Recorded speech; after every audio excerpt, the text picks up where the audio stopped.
Mic-nya dibuka aja dulu, Pak Iqbal.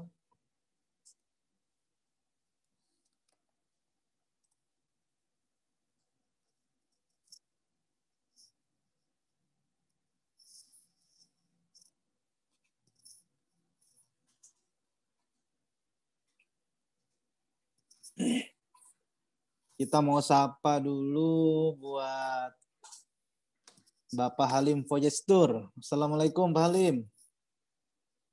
Mute-nya bisa dipencet. Mana videonya nih, pengen lihat nih. Waalaikumsalam Pak Age. Gimana kabarnya Pak Halim, sehat? Alhamdulillah sehat. Luar biasa. Ini saya lagi di coffee shop jadi nggak saya nyalain kameranya ya. Oh, siap. Gimana Bogor? Aman? Alhamdulillah aman. Mendung-mendung. Sejuk. Mendung-mendung ya? Senyumnya itu loh. Alhamdulillah. Kayaknya rame ya di sana ya? Ya, lagi rame nih. Oke. Dikumpul nih Foyestur. Masya Allah. Lagi saya jualan Turki semua ini marketing. Siap. Semangat.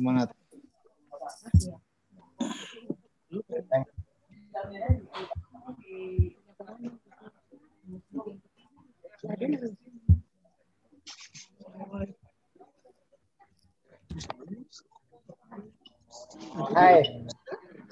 Halo Pak Ferry. Assalamualaikum.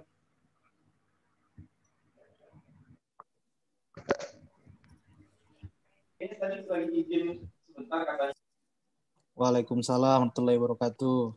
Assalamualaikum. Waalaikumsalam.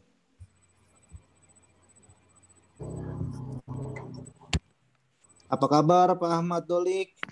Saya baik Pak, alhamdulillah. Berkat Alhamdulillah. doa antum nih. Masya Allah. Di mana tinggal Bapak Pak? sehat juga Pak. Alhamdulillah sehat Pak. Iya. Hah? Tinggal di mana Pak? Sehat insya Allah Pak.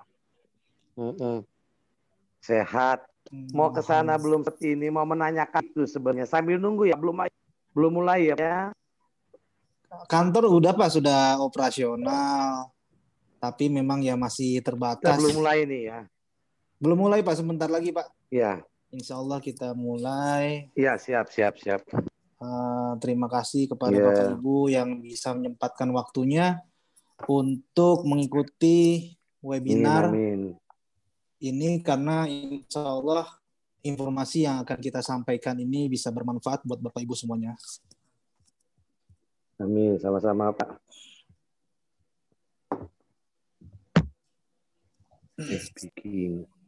Assalamualaikum Pak Ronald. Waalaikumsalam. Alhamdulillah baik Mas G. Alhamdulillah. Lagi ngantor Pak Ronald? Lagi di kantor nih. Di kantor ya, Masya Allah, menyempatkan waktunya. Iya. Mas Age di mana Mas Age? Sehat keluarga semua Pak? Saya di kantor Pak. Oh di kantor? Hujan nggak? Iya. Mendung-mendung lah. Kayaknya sih. Sini Bogor udah hujan di Bogor. Oh lagi di Bogor nih Pak? Iya. Siap. Lumayan lah, adem. Adem ya Pak ya?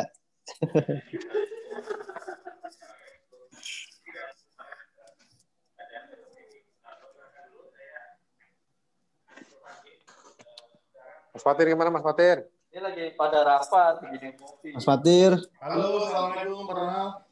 Gimana Mas Fatir? Sehat? Alhamdulillah, baik, sehat. Kurusan sekarang ganteng? Rambutnya aja Pak. Rambutnya dirapiin.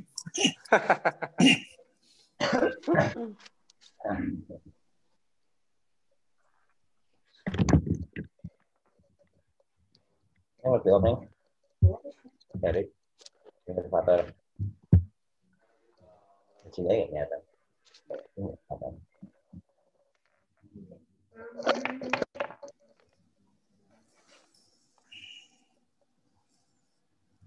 Baiklah,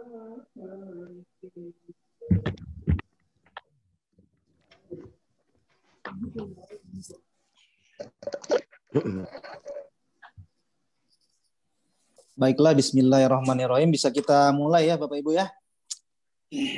Untuk mempersingkat waktu, baiklah, untuk sementara bisa di-mute dulu.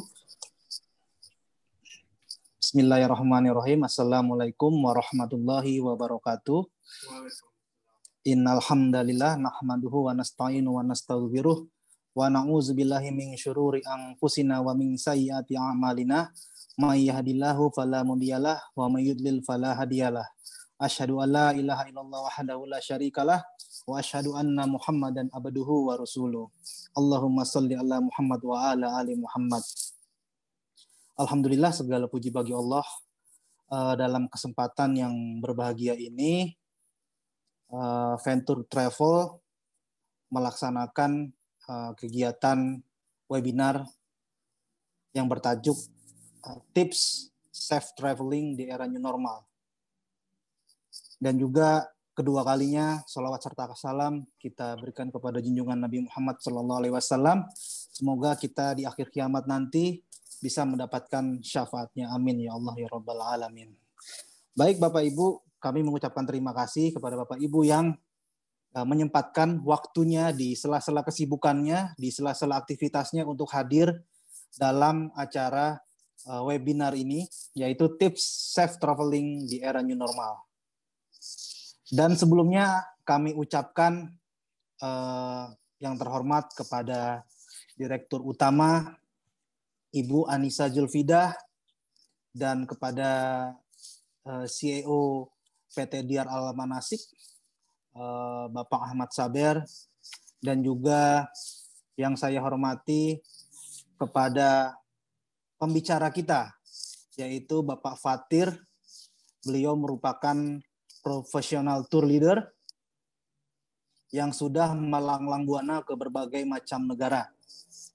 Dan juga saya mengucapkan selamat datang kepada Bapak Ferry M. Hum selaku motivator dan trainer yang juga nanti akan sebagai pembicara dalam acara ini. Sebelumnya barangkali Bapak Ibu masih banyak yang belum mengenal saya. Saya perkenalkan terlebih dahulu.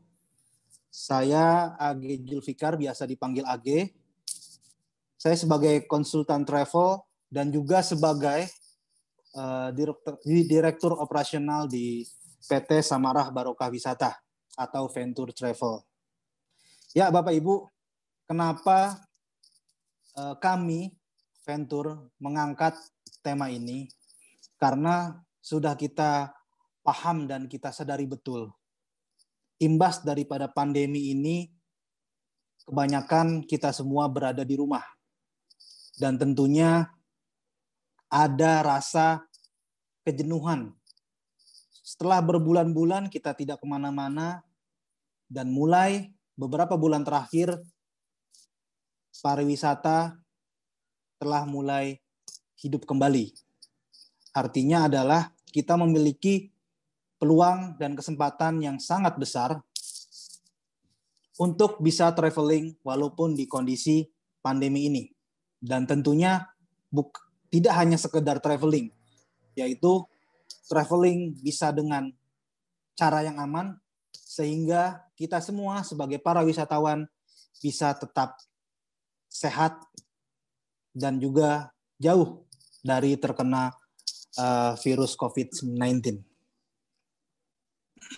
Baiklah Bapak Ibu, ada beberapa pembahasan yang perlu saya sampaikan, yaitu yang pertama adalah kita akan sedikit menyinggung terkait bagaimana sih kondisi terakhir di Arab Saudi, khususnya untuk Mekah dan di Madinah. Jadi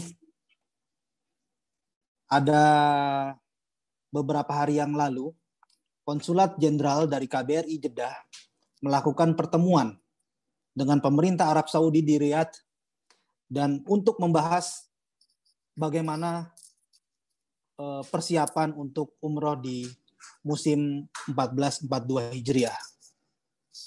Ada 2 poin penting yang harus dipenuhi agar umroh itu dapat dibuka. Yaitu yang pertama adalah untuk penerbangan internasional di Arab Saudi itu sendiri akan segera dibuka. Barangkali Bapak Ibu telah tahu informasi sebelumnya dari Saudi Airlines merilis 26 negara yang boleh datang ke Arab Saudi.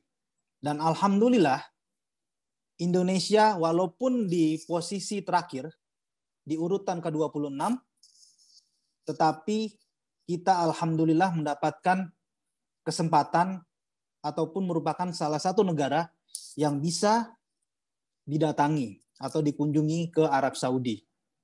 Hal itu merupakan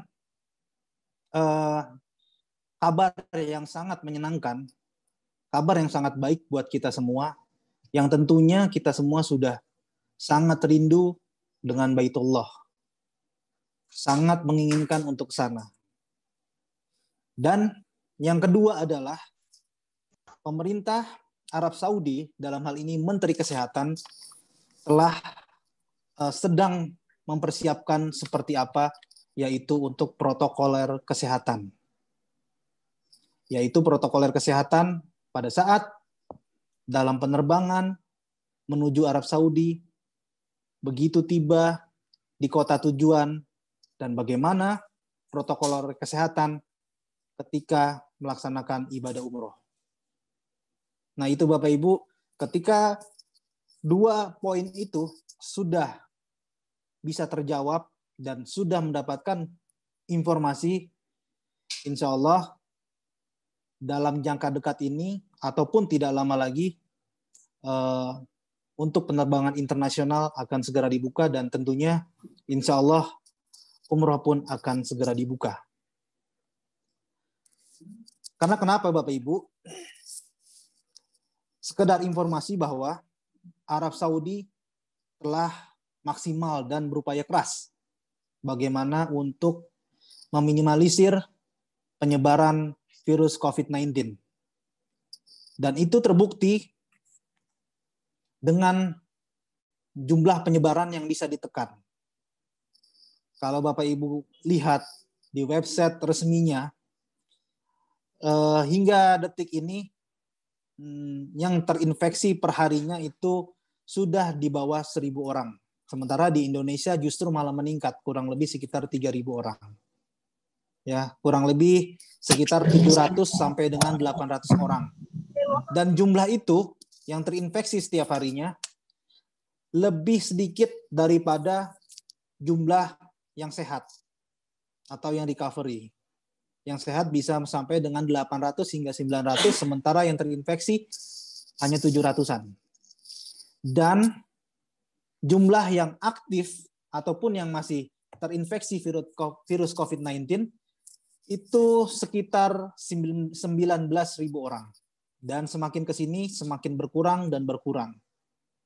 Hal ini perlu kita apresiasi upaya dari pemerintah Arab Saudi yang benar-benar sangat luar biasa berusaha keras untuk menahan laju persebaran dari virus COVID-19. Kami berharap mudah-mudahan di Indonesia pun bisa seperti itu. Dan informasi terakhir, Kota Jakarta melakukan PSBB lagi. Kita memohon kepada Allah Subhanahu wa taala semoga virus COVID-19 ini akan segera dihilangkan dari dunia ini. Ya baiklah Bapak Ibu, kita akan melanjutkan untuk pembahasan yang kedua. Sebelum kita melanjutkan pembahasan yang kedua, kita akan putar dulu.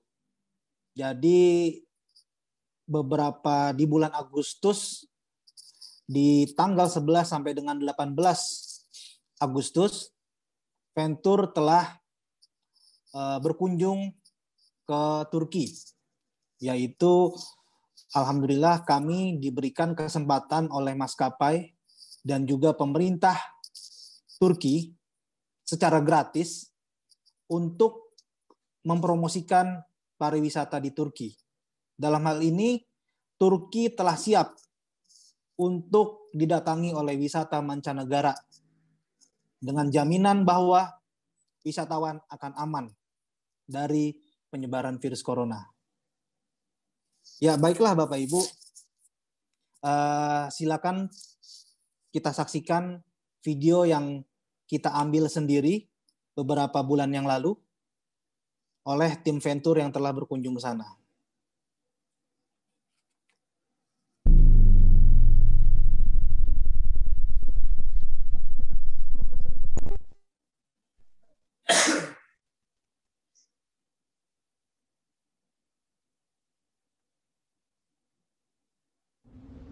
Allahu Akbar, Allahu Akbar, Allahu Akbar, Allahu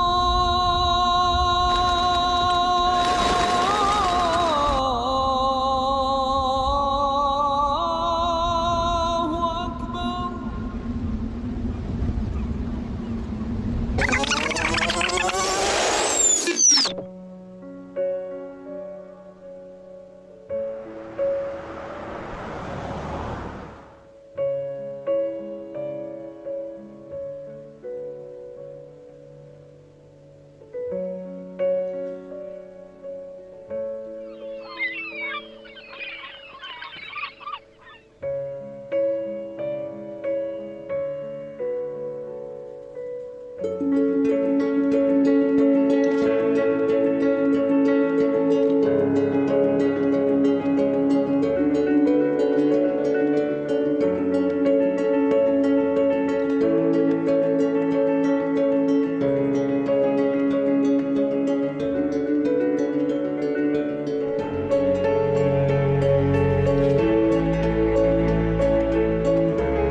Ya, baiklah Bapak Ibu. Video yang tadi kita tampilkan yaitu merupakan video yang diambil hanya dengan menggunakan kamera HP oleh Mas Fatir yang memang pada saat itu kebetulan kemarin berangkat ke Turki. Jadi kalau memang di sini agak tersendat-sendat karena memang size-nya cukup besar, jadi Bapak Ibu bisa dapat melihatnya untuk lebih lancar di YouTube kita, yaitu Ventur Travel. Baiklah Bapak Ibu, kita melanjutkan ke pembahasan yang selanjutnya, yaitu pembahasan yang sangat menarik dan sangat penting bagi kita semua, yang sudah rindu dan tidak sabar ingin segera traveling. Ya, baiklah, silakan kepada Mas Fatir. Beliau merupakan seorang tour leader profesional yang sudah sering bawa jamaah ataupun grup untuk umroh, untuk ke Turki, dan juga untuk jejak Rasul 3 negara, Mesir, Israel ataupun Palestina, Jordan, dan juga ke Oman. Kami persilakan kepada Mas Fatir. Ya, halo. Assalamualaikum warahmatullahi wabarakatuh.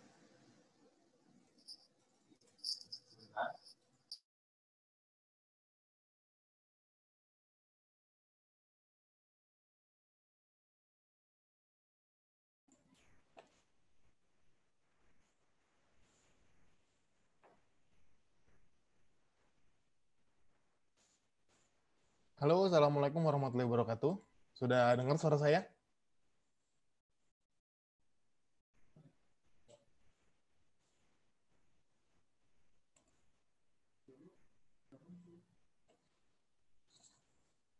Halo, assalamualaikum. Oke, suaranya oke. Oh, sudah jelas. Oke, siap sebentar ya.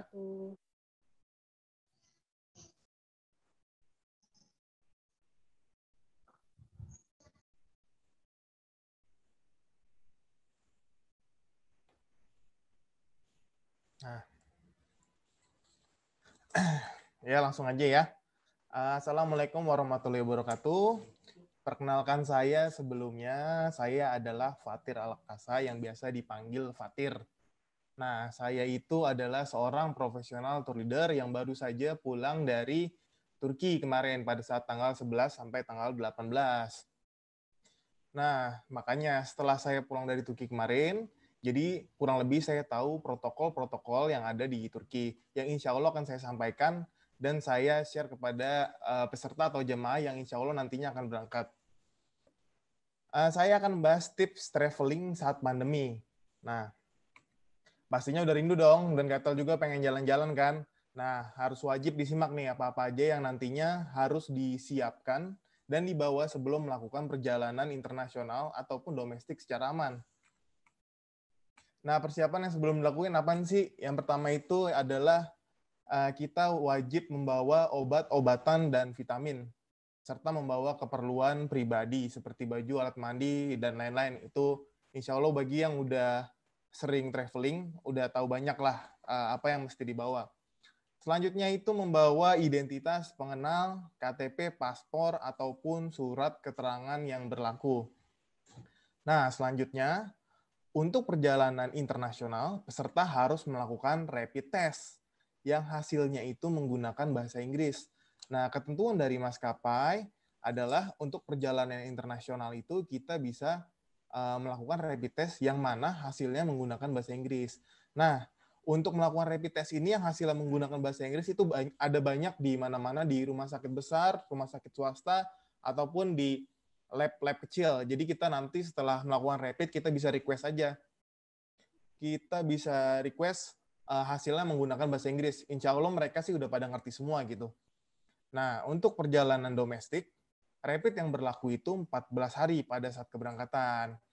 Nah, maka dari itu saya tuh sangat menghimbau kepada siapapun atau peserta yang ingin melakukan perjalanan wajib isolasi mandiri atau memperhatikan kesehatan dan kebersihan secara maksimal sebelum keberangkatan. Kenapa sih? Karena kalau nanti ibu dan bapak saat tes rapid dinyatakan reaktif, maka pihak maskapai itu tidak bisa melakukan refund secara 100%. Akan tetapi maskapai hanya memberikan kompensasi reschedule atau mengganti nama bagi yang belum isu tiket. Nah, untuk harga reschedule sendiri, untuk penerbangan internasional sendiri adalah biayanya kurang lebih 3 juta untuk maskapai internasional dalam sekali perjalanan. Nah, namun tuh pada tanggal 18 September kemarin 2020, saya baru aja lihat berita, Kemenkes tuh cabut aturan untuk melakukan rapid test sebelum perjalanan diganti menjadi cek suhu tubuh. Nah, selanjutnya adalah peserta tuh wajib di cover asuransi yang di dalamnya mengcover COVID. Kenapa? Gitu. Itu menurut saya sangat penting dan vital banget. Karena agar nantinya setiap peserta yang reaktif sebelum berangkat ataupun setelah sampai di negara tujuan mau pulang, biaya-biaya yang ditimbulkan akibat ditundanya keberangkatan bisa di-cover. Nah, ada beberapa bentuk macam asuransi yang bisa meng-cover biaya perawatan, biaya karantina, ataupun biaya tiket. Nah, selanjutnya adalah untuk domestik, perjalanan domestik itu kita wajib install aplikasi Lindungi.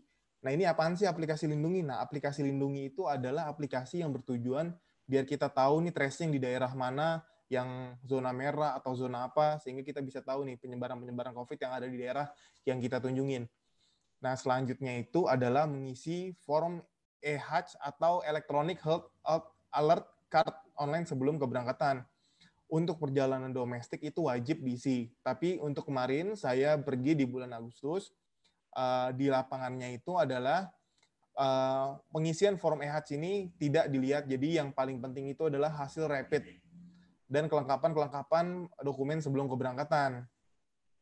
Nah, habis itu yaitu sejak awal saya sangat menyarankan dan mewajibkan setiap peserta itu wajib membawa protokol kesehatan, peralatan protokol kesehatan.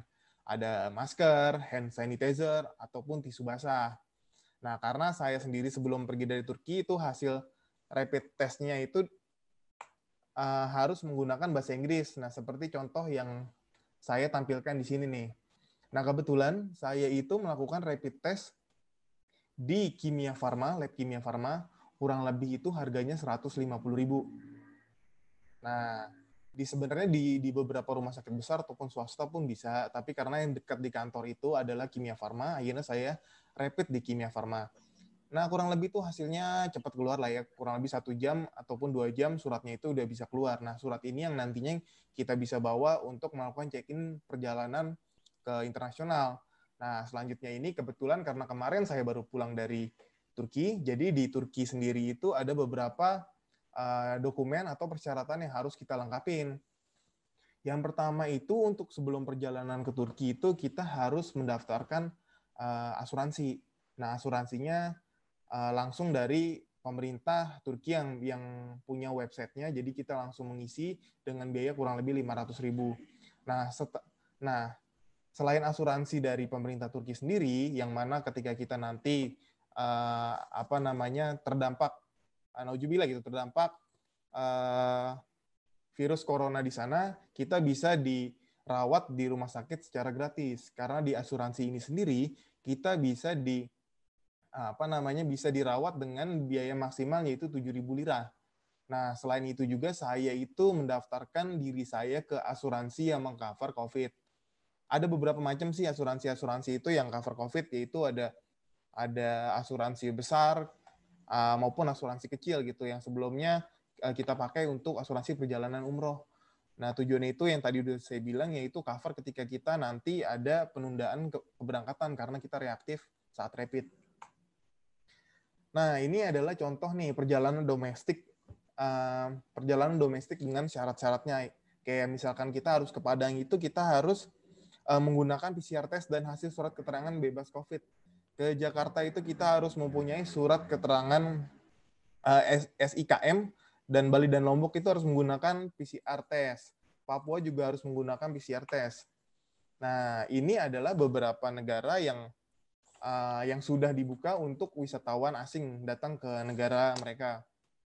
Nah, ternyata sebenarnya ada beberapa negara yang membuka akses wisatawan atau untuk turis yang datang, yaitu kayak Kamboja, Jepang, Portugis, Spanyol, Meksiko, Turki. Nah, salah satunya ini Turki, Mesir, dan Uzbekistan. Nah, untuk Turki sendiri, saya kebetulan kan baru berangkat nih di pertengahan Agustus, dan alhamdulillah semua peserta itu tiba dengan selamat sampai di Turki maupun pulang ke Jakarta. Alhamdulillah sih itu karena penanganan dari pemerintah Turki yang serius dalam menanggulangi COVID. Nah, untuk siapapun yang ingin melakukan perjalanan ke Turki itu wajib yang tadi udah saya bilang, mendaftarkan dulu ke asuransi ke website COVID for Insurance yang dimiliki oleh pemerintah. Nah, biayanya itu kurang lebih 400 sampai dengan 500.000. Jadi nanti apabila kita dinyatakan positif COVID, maka kita akan ditanggung oleh pemerintah setempat. Nah, untuk perjalanan Mesir itu juga nggak jauh beda dengan Turki, yang mana asuransi harus kita daftarkan sebelumnya. Nah, untuk perjalanan Uzbekistan ini agak berbeda nih. Pemerintah sana tuh spesial banget. Mereka menanggung setiap wisatawan yang datang ke Uzbek dengan tanggungan mencapai $3.000. Jadi kurang lebih sekitar 40 jutaan lah ya. Nah, sebenarnya ini poin pentingnya adalah sebenarnya semua negara itu bisa didatengin oleh warga Indonesia. Nah, tapi nih ada tapinya. Tapi bukan untuk wisata. Jadi hanya untuk keperluan kerja, diplomat atau tenaga atau pekerja khusus yang resmi didaftar yang resmi terdaftar di pemerintah setempat. Nah, selanjutnya ini adalah protokol dan prosedur pada saat keberangkatan di bandara, imigrasi dan pesawat. Nah, sebelumnya itu kalau penerbangan internasional kita bisa datang 3 jam sebelum keberangkatan. Kalau umroh kan biasanya 5 jam ya. Tapi karena dengan protokol baru ini kita harus datang 4 jam lebih awal sebelum keberangkatan karena kita harus check-in, habis itu juga ada antrian karena harus ada social distancing. Selanjutnya adalah seperti biasa yaitu masuk kita harus melakukan pemeriksaan tubuh. Habis itu peserta itu akan diperiksa dokumennya oleh imigrasi. Terusnya peserta itu juga akan dicek hasil tes rapidnya oleh petugas saat memasuki counter check-in. Gitu. Peserta akan diperiksa kelengkapan-kelengkapannya juga. Nah, selama di bandara, di Indonesia, di pesawat, maupun dimanapun yang kita berada nanti, kita wajib menggunakan protokol kesehatan dengan terus menggunakan masker, baik selama di bandara maupun di atas pesawat. Nah, ini jadi saat kita udah melakukan pengecekan di imigrasi, nah sebelum memasuki pesawat, kita tuh dikasih hygiene kit oleh maskapai masing-masing. Karena kebetulan kemarin saya menggunakan Turkish Airlines, jadi adalah hygiene kit yang dikasih seperti contoh berikut nih yang sudah saya foto. Itu isinya ada masker, kalau nggak salah ada 4 masker, hand sanitizer, dan antiseptik. Tisu antiseptik. Itu bisa kita pakai selama di pesawat ataupun di bandara. Nah, pesawat internasional maupun domestik juga udah dilengkapi dengan teknologi HEPA filter. Nah, teknologi itu adalah teknologi yang sangat efektif untuk menyaring bakteri dan virus di udara. Jadi insya Allah Bapak dan Ibu yang ingin melakukan perjalanan internasional maupun domestik udah nggak perlu khawatir lagi selama kita melakukan protokol kesehatan dengan baik dan benar, insya Allah kita aman. Nah, selanjutnya, oke, saya singgung sedikit. Nah, ini kan prosedur yang ada di dalam pesawat ya. Kemarin kan saya pergi perjalanan ke Turki. Nah, jadi di Turki itu saat keluar pesawat, habis itu kita mau masuk ke imigrasi. Jadi nanti ada beberapa peserta yang akan dicek secara acak oleh petugas imigrasi gitu. Habis itu juga pihak tour leader nggak boleh ngejemput di dalam bandara. Jadi mereka nunggunya tuh di depan bus di luar. Jadi kita dibimbing sama tour leader untuk keluar. Nah, habis itu juga untuk protokol kesehatan di sana yaitu seperti biasa kayak di Indonesia ada social distancing di eskalator, di lift. Habis itu juga tersedia hand sanitizer di setiap sudut bandara. Nah, selanjutnya adalah selama program perjalanan di wisata setempat, di bus ataupun hotel dan destinasi wisata lainnya, yang pertama yaitu adalah bus di sana itu menerapkan physical distancing dengan 1 seat kosong. Jadi itu di dalam bus itu yang kapasitasnya kurang lebih sekitar 45, jadi hanya maksimal kurang lebih sekitar 22 peserta yang bisa masuk ke dalam bus. Habis itu juga di dalam bus itu terdapat hand sanitizer. Jadi sebelum kita masuk ke dalam bus dari city tour masuk ke tempat wisata, jangan lupa kita membersihkan tangan kita dengan hand sanitizer. Nah, selanjutnya itu adalah saat masuk destinasi wisata di kunjungan, semua peserta yang datang itu akan dicek dengan termogan. Nah, selanjutnya saat program tour, peserta dihimbau untuk tidak memegang benda apapun. Kenapa sih? Karena kan kita nggak tahu ya, yang sebelumnya datang itu siapa dan bagaimana kita menghindari dengan maksimal gitu. Kalau bisa, saat di tempat wisata tidak perlulah kita memegang-memegang, nyentuh-nyentuh apapun itu yang sangat beresiko sangat beresiko penularan COVID.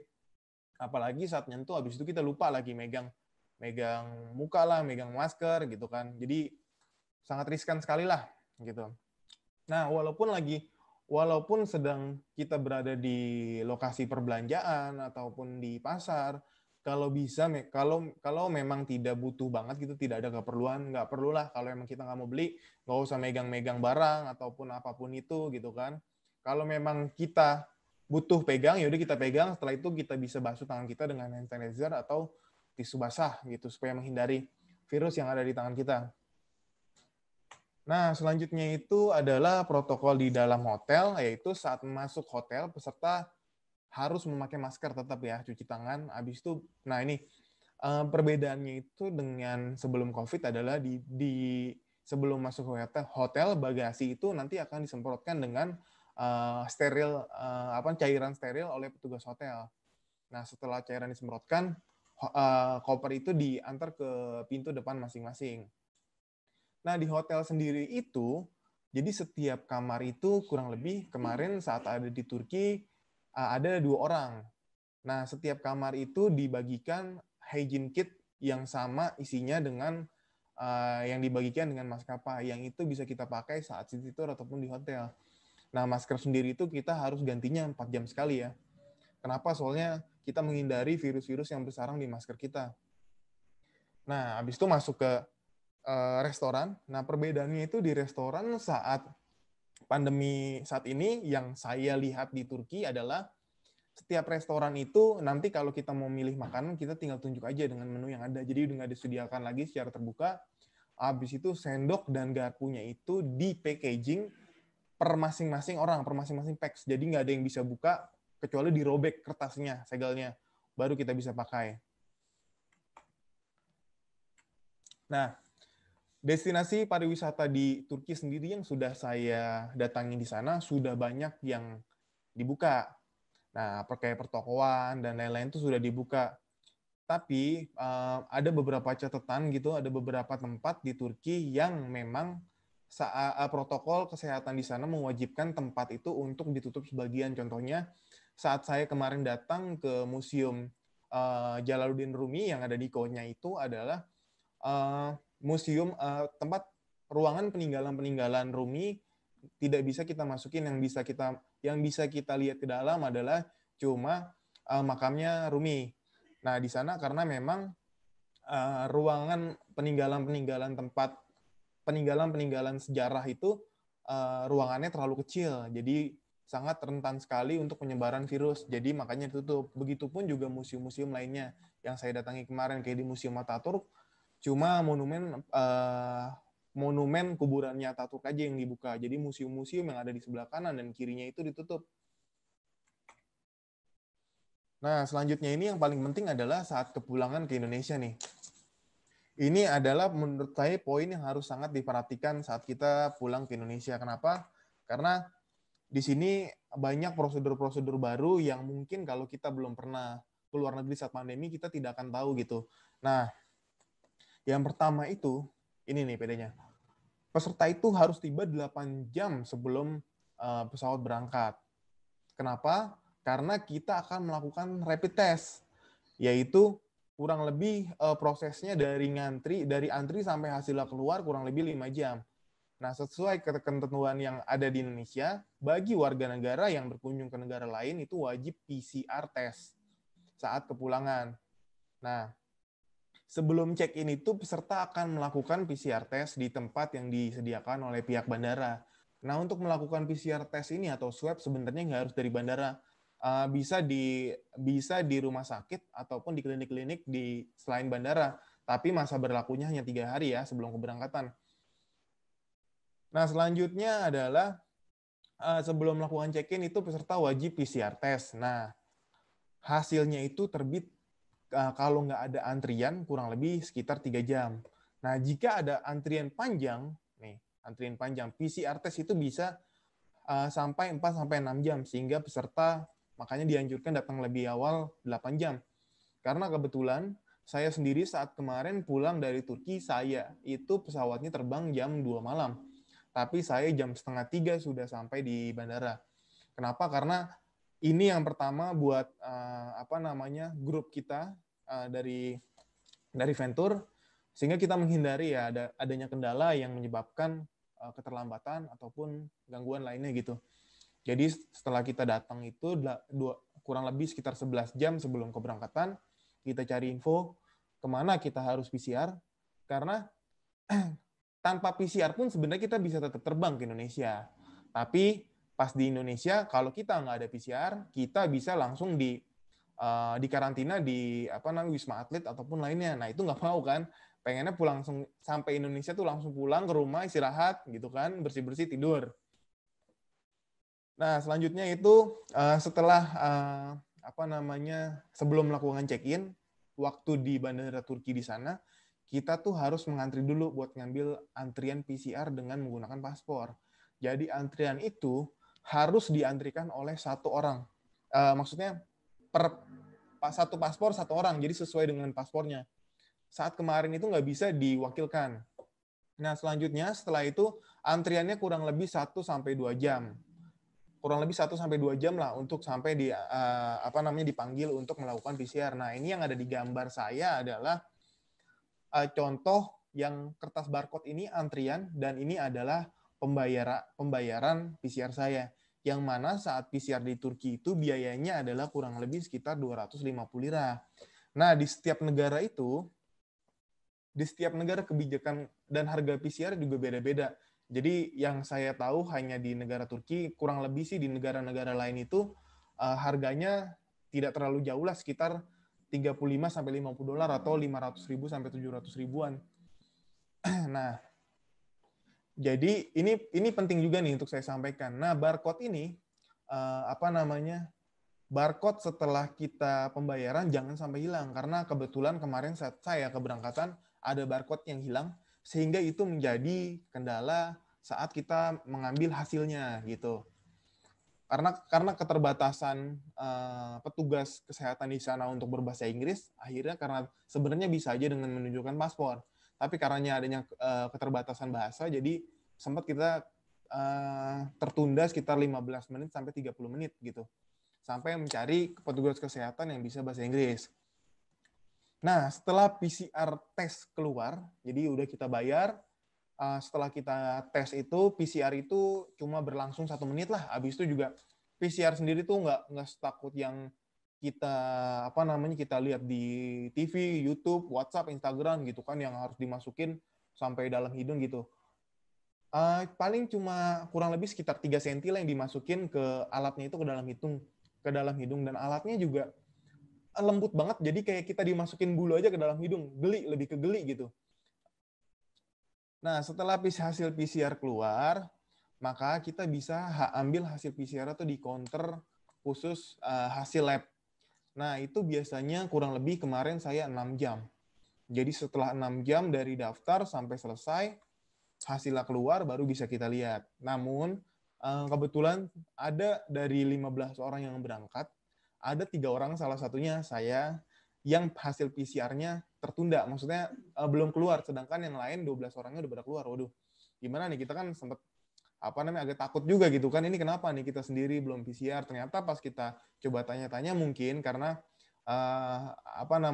spesimen lab kita ketuker, jadi kita jadi urutan paling belakang sehingga hasilnya lama keluar. Alhamdulillah setelah keluar hasil PCR kita dinyatakan negatif. Nah, ini adalah contoh hasil PCR di Turki yang sudah saya lalui. Ini ada nama saya dan hasil PCR-nya negatif. Nah, setelah hasil PCR keluar, baru kita bisa melakukan check-in. Jadi kenapa sih saya itu menganjurkan kita harus PCR dulu sebelum check-in? Karena kalau misalkan nanti kita dinyatakan positif sebelum berangkat, kalau kita belum check-in, kita bisa mereschedule tiket kita untuk keberangkatan selanjutnya. Kalau misalkan kita sudah check-in duluan sebelum kita dinyatakan negatif, dan ternyata hasilnya positif, maka tiket kita akan hangus. Tuh. Sedangkan tiket untuk pulang dari Turki itu kurang lebih 10 juta. Nah, tujuannya itu yang tadi pertama saya bilang, kenapa saya sangat menganjurkan menggunakan asuransi yang menanggung COVID, pengcover biaya perawatan dan asuransi tiket. Tujuannya adalah ini, kita mengantisipasi gitu, karena menghindari kan lebih baik daripada mengobati gitu. Nah, setelah PCR tes keluar, kita baru bisa melakukan check-in dan pulang ke Indonesia. Nah, prosedur pulang ke Indonesia juga nggak jauh. Di pesawat, kita juga dianjurkan menggunakan masker sekalipun lagi tidur. Selama 10 jam, kita nggak boleh ngelepas masker kecuali di kamar mandi gitu kan. Nah, dengan teknologi pesawat sih, insya Allah sih sebenarnya kita aman. Cuma kita tetap mengutamakan keselamatan dan kebersihan. Nah, setelah kita sampai di Jakarta itu, saat di pesawat kita dikasih form kesehatan yang wajib diisi oleh peserta perjalanan. Itu ada 2 form, yang pertama form kuning dan form imigrasi. Ya kan seperti biasa, yang kuning itu wajib kita isi. Selanjutnya setelah kita isi, nah ini bedanya nih. Kalau misalkan kita kepulangan dari luar negeri ke Indonesia, itu langsung masuk pemeriksaan pengisian form kuning dan langsung lanjut ke imigrasi. Sekarang setiap pesawat yang keluar itu kita langsung dikumpulkan di dalam kloter masing-masing pesawat. Saat itu ada 3 pesawat yang mendarat di waktu yang sama. Jadi ada 3 kloter. Kebetulan pesawat saya yang keluar paling terakhir. Jadi saya ada di kloter ketiga. Nah, bedanya itu adalah yang tadi saya bilang, walaupun kita nggak PCR, sebenarnya kita tetap bisa pulang ke Indonesia. Tapi pas di Indonesia ini nih yang jadi masalah. Nah, jadi setelah kita sampai di Indonesia, kita udah dipisahin sesuai pesawatnya masing-masing. Habis itu kita sudah mengisi, nanti oleh petugas kesehatan di bandara, kita langsung ditanya, yang sudah PCR mana, yang sebelum PCR mana, langsung dipisahkan. Yang belum PCR sebelah kiri, yang sudah PCR sebelah kanan. Nah, alhamdulillah yang sudah PCR itu langsung masuk ke dalam pemeriksaan petugas kesehatan, dicek suhu, habis itu hasil PCR kita dikasih lihat oleh petugas, habis itu ditanda tangan. Nah, yang sudah PCR ini enak nih, langsung kita ke petugas kesehatan dari bandara untuk distempel, sehingga kita bisa keluar di bandara. Jadi setelah imigrasi, setelah kita keluar dari imigrasi dan menuju konveyor untuk mengambil koper, di situ kita tidak ada pemeriksaan. Tapi setelah koper kita ambil dan kita mau keluar, itu di Bandara Terminal 3 Internasional udah ada petugas dari aparat TNI yang jaga di pintu keluar. Nah, siapa aja yang nggak punya stempel ataupun hasil PCR, itu langsung ditolak. Langsung ditahan, habis itu dikasih ke petugas kesehatan untuk diproses lebih lanjut. Jadi kita wajib tuh ada hasil PCR dan stempel dari petugas kesehatan untuk pulang. Nah, bedanya itu yang belum PCR nanti setiap peserta yang tidak melakukan tes swab ini akan langsung dirujukan atau di karantina di Wisma Atlet ataupun rumah sakit rujukan lainnya sampai hasilnya keluar. Kalau dinyatakan negatif, baru mereka bisa pulang. Nah, kebetulan kemarin itu saya berbarengan dengan warga negara Indonesia yang baru pulang dari Saudi. Kebetulan mereka bekerja dan mereka tidak tahu dengan adanya peraturan ini. Sehingga satu grup dari mereka itu kurang lebih sekitar 20 orang tidak melakukan PCR. Akhirnya setelah tidak melakukan PCR, mereka itu satu grup langsung dirujuk ke rumah sakit rujukan untuk karantina. Nah, makanya itu sangat penting banget sih buat kita yang melakukan perjalanan harus mengikuti protokol-protokol kesehatan yang berlaku dan sudah ditentukan oleh pemerintah. Nah, tadi itu adalah kurang lebih yang saya pengalaman yang sudah saya lalui waktu perjalanan menuju Turki di masa pandemik. Nah, sangat perlu diperhatikan banget nih masalah kebersihan dan dalam berpergian. Masker juga yang pertama harus diganti setiap 4 jam. Cuci tangan. Habis megang benda apapun, habis menyentuh. Kalau memang ada keran dan ada sabunnya untuk cuci tangan, kita cuci tangan. Kalau memang tidak ada, kita langsung basuh tangan kita dengan tisu basah atau antibakterial. Apalagi sebelum makan. Itu syarat mutlak, wajib untuk sebelum makan adalah cuci tangan. Selanjutnya adalah kita minum vitamin saat di sana. Karena apa? Vitamin itu sangat penting untuk menjaga daya tahan tubuh kita supaya tetap bugar dan sehat. Istirahat yang cukup selama di sana. Karena apa? Perjalanan setiap destinasi wisata maupun di Turki, umroh, Uzbek ataupun Mesir sangat jauh. Jadi badan kita akan terasa sangat letih. Jadi kita sangat dianjurkan untuk minum vitamin agar badan kita tetap prima. Karena menghindari lebih baik daripada mengobati. Nah, ini adalah yang tadi saya sampaikan, protokol, prosedur, dan tips kesehatan ala saya, Venture Travel, yang sudah saya rangkum dari 10 hari perjalanan, sehingga sudah saya sampaikan ke peserta Bapak dan Ibu, yang mana nantinya bisa diterapkan ataupun mungkin ada pertanyaan yang diajukan untuk saya.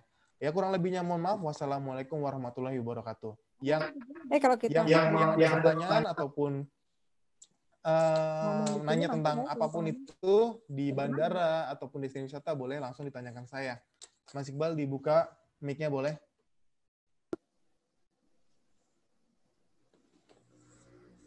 Terima kasih Mas Fatir atas pemaparannya, sangat jelas bagaimana protokoler kesehatan pada saat kita melakukan traveling, khususnya pada saat kita keluar negeri.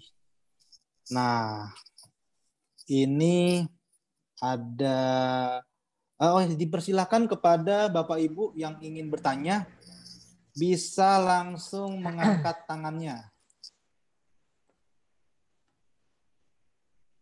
Kita kasih kesempatan untuk 3 penanya.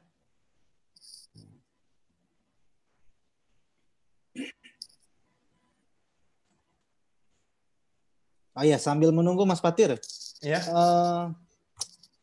Apa yang Mas Fatir rasakan ketika, karena memang kita tahu ketika orang mau traveling, mau wisata, mau jalan-jalan sangat dihantui oleh penyebaran virus COVID-19 ini, gitu. Tapi di satu sisi kenapa Mas Fatir berani untuk apalagi traveling ke Turki, ke luar negeri, apa yang meyakinkan Mas Fatir sehingga Mas Fatir bisa kembali ke rumah dengan sehat tanpa ada terkena virus COVID-19? Oke, Pak G.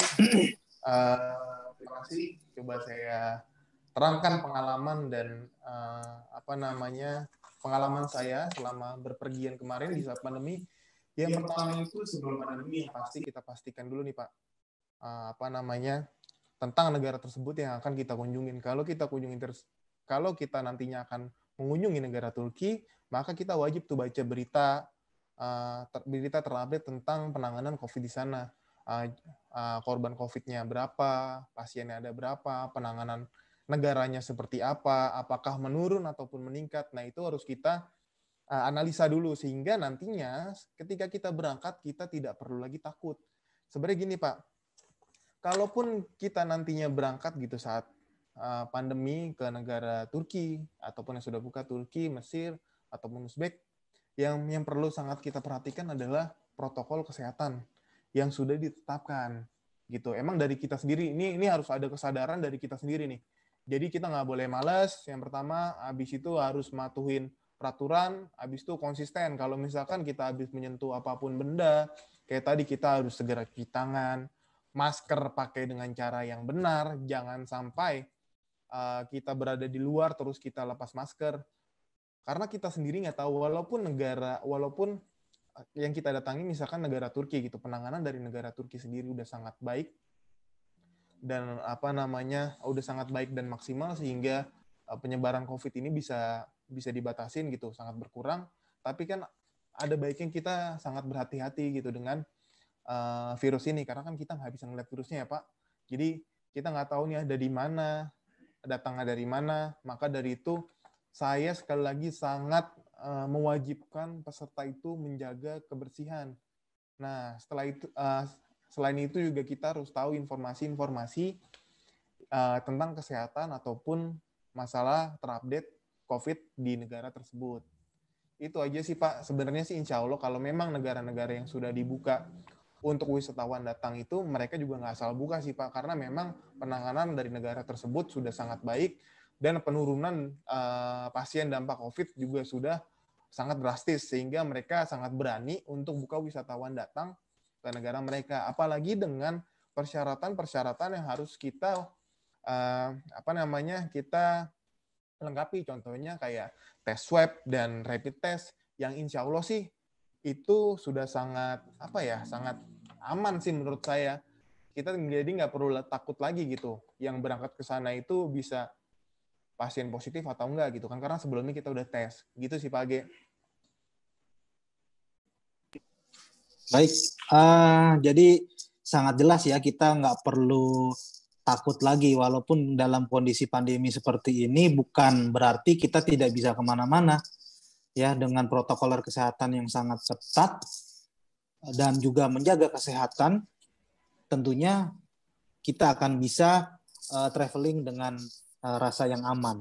Terutama juga untuk Turki itu sendiri, memang kita lihat sejauh ini penurunan jumlah persebaran sangat signifikan. Jadi luar biasa. Dan sedikit informasi sebelum kita melanjutkan untuk sesi tanya jawab, bahwa kemarin saya mendapatkan broadcast ada beberapa negara yang melarang WNI datang ke negaranya. Dan di situ ada negara, salah satunya adalah Turki. Jadi perlu saya sampaikan bahwa sampai detik ini, hari ini, tidak ada statement resmi dari pemerintah Turki untuk menutup wisatawan internasional, khususnya dari Indonesia. Ya, kalaupun misalnya memang ternyata kita sebagai warga negara Indonesia tidak bisa berkunjung ke Turki, itu pasti akan informasi itu pasti akan kita dapatkan. Jadi jangan mudah termakan informasi yang kita tidak tahu jelas sumbernya dari mana.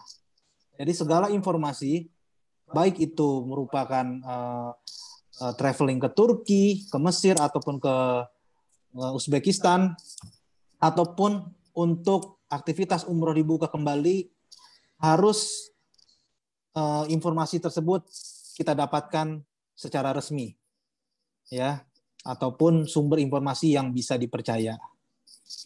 Baiklah, untuk pertanyaan selanjutnya kepada Ibu Devi. Ibu Devi, boleh mic-nya dihidupkan? Iya, Pak. Iya. Ya. Silakan, Assalamualaikum warahmatullahi wabarakatuh. Waalaikumsalam warahmatullahi wabarakatuh. Perkenalkan, saya Devi. Rencananya kita mau ikut travel ke Turki di tanggal 25 November ya Pak, insya Allah ya Pak ya. Kebetulan kan kami ini berangkatnya keluarga besar ya. Banyak kan itu pesertanya orang tua dan anak-anak. Jadi sekiranya gimana ya, maksudnya proses nanti yang harus ekstra diperhatikan selain yang tadi dijelaskan oleh Mas Fatir, dan kebetulan kan suami saya juga pasca operasi besar, itu apakah harus ada surat keterangan dari dokter atau kelengkapan yang harus disertakannya lagi gimana gitu. Terima kasih.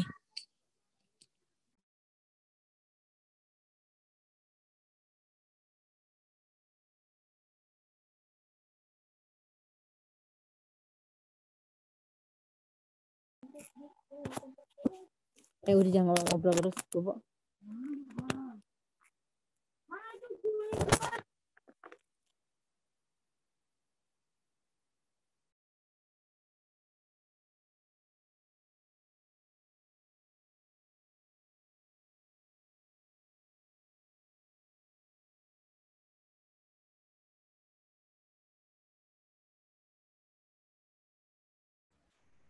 Cek, halo. Tes. Halo, Sudah, Assalamualaikum. Waalaikumsalam ya Mas. Ya sudah pas. Oh ya, siap. Maaf, tadi mic-nya saya lupa nyalakan. Ya, terima kasih Bu Devi pertanyaannya. Tadi kan pertanyaan Ibu tentang prosedur apa dan protokol tambahan apa yang saya lakukan untuk berangkat ke Turki bersama keluarga, dan apalagi suami Ibu baru sembuh sakit ya Ibu. Semoga cepat sembuh dan cepat sehat kembali ya Bu. Amin. Yang pertama itu Bu, walaupun kita berangkat bareng keluarga, balita pun kita wajib memenuhi protokol dan persyaratan yang berlaku. Kita tetap wajib rapid test sebelum berangkat dan swab sebelum pulang. Nah, yang perlu harus ditekankan adalah yaitu apalagi anak-anak ya Bu. Saya sendiri sangat menyarankan untuk ibu yang berangkat dengan keluarga, memperhatikan tuh Bu, ngawasin banget anak-anaknya, apalagi kadang-kadang kan kita pergi sama keluarga, anak-anak susah ya Bu untuk dipakai masker, suka lepas, suka megang apa-apa.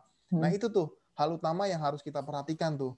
Jadi jangan sampai sedikit pun kita miss, kita lewatin anak-anak kita waktu pergi lari-lari kemana gitu, habis itu pegang apapun itu ya kita langsung bersihkan tangannya. Habis itu kita juga jangan lupa bawa hand sanitizer khusus untuk anak-anak. Nah, untuk suami ibu yang baru sembuh, kalau memang ada kendala dan membutuhkan perlakuan khusus seperti kayak kursi roda, itu wajib tuh Bu bawa surat keterangan kalau memang baru sembuh ataupun surat keterangan sehat kalau sudah meninggal, dan bawa obat-obatan. Karena apa? Nantinya nauzubillah misalkan ketika di negara tersebut suami ibu kambuh atau apa gitu, ada kendala di berkas operasinya, surat itu nantinya kita bisa bawa ke rumah sakit sehingga rumah sakit itu bisa diagnosa penyakit kita, jadi bisa dikasih penanganan secara lebih lanjut sesuai dengan penyakit yang diderita. Itu sih. Kalau perhatian saya sih Bu, buat kita nggak perlu takut sih buat penanganan dari negaranya sendiri, itu insya Allah udah aman.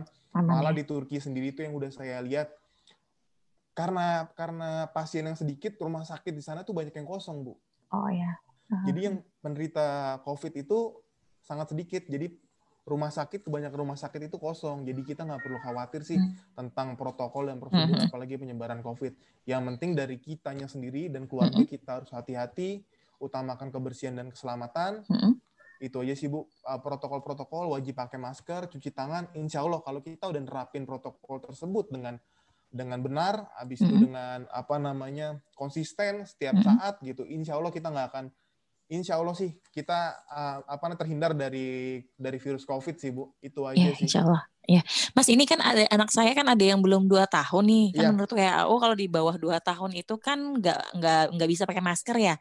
Berarti mungkin strollernya saya beliin cover atau dia lebih sering digendong aja berarti ya. Kalau itu bagus Ibu, karena kebetulan saya juga sudah lihat sendiri di Turki sana ada anak-anak yang di bawah rata-rata mereka gunakan stroller yang ada kayak penutup gitu mungkin penutup yang bening itu ya. Iya, kayak gitu Bu, penutup yang bening sih. Lebih ke situ aja sih. Iya. Berarti nanti saya bawa itu aja. Iya, baik Ibu. Ada lagi Bu, Ibu Devi? Ini sih kebetulan saya ada temen di Turki. Di Ankara. Nah, boleh nggak sih kalau misalnya dia ikut nih dari Istanbul nanti sampai Ankara lagi, cuma untuk hotel, makan, dan misalnya tiket yang lain-lain itu dia tanggung sendiri gitu. Karena kan memang saya kebetulan udah lama banget nih nggak ketemu kan, udah 8 tahun. Nah, memang kan kalau untuk misalnya ada mau belanja atau apa-apa kan enak nih, dia bisa bahasa Turki fasih lah. Karena udah kurang lebih dia udah hampir 5 tahun lebih lah di sana gitu. Gimana nanti dari pihak travelnya. Kemudian kalau untuk alamat hotel dan lain-lainnya itu kira-kira nanti kita dapatnya kapan ya gitu. Oke. Misalkan kita ada keluarga atau kerabat yang sedang ada di Turki atau tinggal di sana sih, kita nggak membatasi ataupun melarang untuk pergi bersama mereka ya Bu. Cuma kan yang perlu diperhatikan di sini kan schedule kita nih hari ke harinya sangat padat nih Bu. Hari ini kita dari bursa udah pindah lagi ke Kusadasi, nanti pindah lagi. Nah yang penting kalaupun Ibu nanti pengen keluar sama kerabat atau saudara, perlu diperhatikan waktu, jangan sampai. Enggak, kalau misalnya dianya ikut sama kita, dia nebeng bis aja untuk hotelnya, misalnya dia ikut tur nih, cuma dia ikut di bisnya aja, tapi untuk akomodasi semuanya dia tanggung sendiri gitu. Kira-kira mungkin apa enggak gitu Mas Fatir? Kebetulan itu kan ini saya juga sendiri baru ada case seperti ini ya Bu. Saya belum tahu jawabannya seperti apa. Tapi kalaupun nanti ada biaya tambahan mau tanggung sendiri sih, sepertinya boleh gitu Bu. Nanti bisa hotelnya, makannya, atau tiket nanti kita mau kemananya dia bersedia bayar sendiri gitu. Dia cuma bisa nggak ikut, kan kita emang udah lama banget nggak ketemu nih gitu. Terus dia cuma nebeng di bisnya aja gitu untuk hotel, makan, tiket, masuk tempat wisata dan lain-lain, dia bersedia tanggung sendiri gitu sih Mas Fatir. Gitu aja sih. Nanti paling kan saya juga belum tahu ya Bu, keputusannya seperti apa gitu. Nanti mungkin saya bisa infokan di WhatsApp lebih lanjut ya Bu. Boleh Mas Fatir. Boleh. Itu aja sih Bu. Ya paling itu aja sih, saya lebih terima kasih Bu Devi atas concern, pertanyaannya ya. Siap. Terima kasih Bu Devi.